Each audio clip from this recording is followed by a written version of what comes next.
महाराष्ट्राची ह्या मुंबईकडे थकबाकी 16,000 कोटी आहे, ती थकबाकी आज रद्द होणार का? ते सगळे पैसे मुंबई महानगरपालिकेला देण्यात येणार का? हा देखील एक सवाल आहे.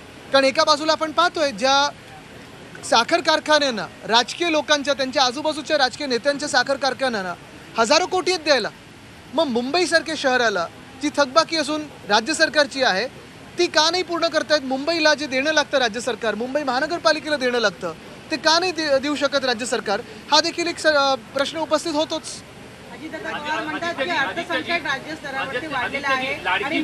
एक एक करू.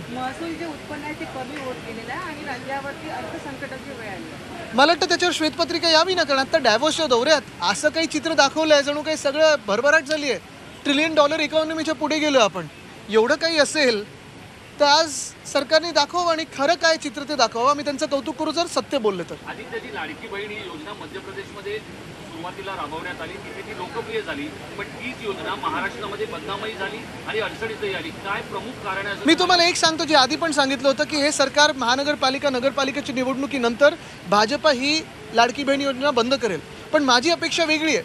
मी सगळ्यात काही चांगलं पाहतो आणि आत्ता संधी ही आहे की भाजपाने एका ठिकाणी आश्वासन दिलंय की आम्ही 2500 करू दिल्लीमध्ये, मग महाराष्ट्रात का नाही 2500 आपल्या लाडक्या बहिणींना मिळालं पाहिजे?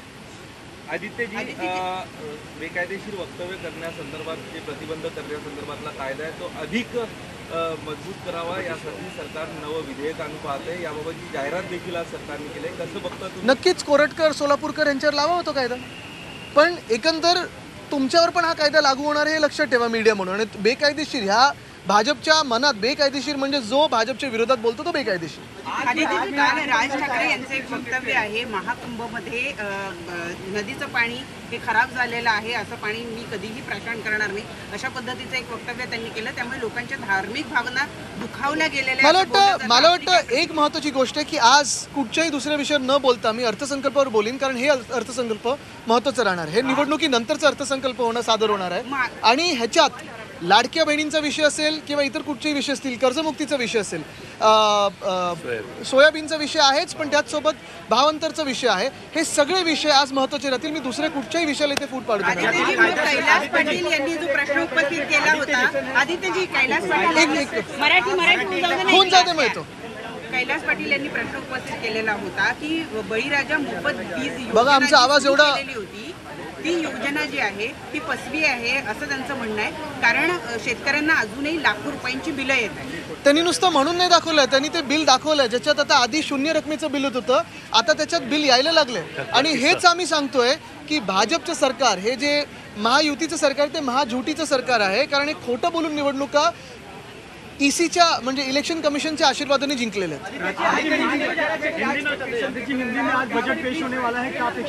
बहुत सारी अपेक्षा है. ये सरकार चुनाव के आशीर्वाद से जो जीत के आई है, बहुसंख्या की सरकार है और इसी सरकार से 2-3 अपेक्षाएं मैं रखता हूँ. पहली अपेक्षा ये है कि सारे किसानों का कर्ज मुक्त किया जाए, उनको कर्ज मुक्त किया जाए जैसे हमारी सरकार ने.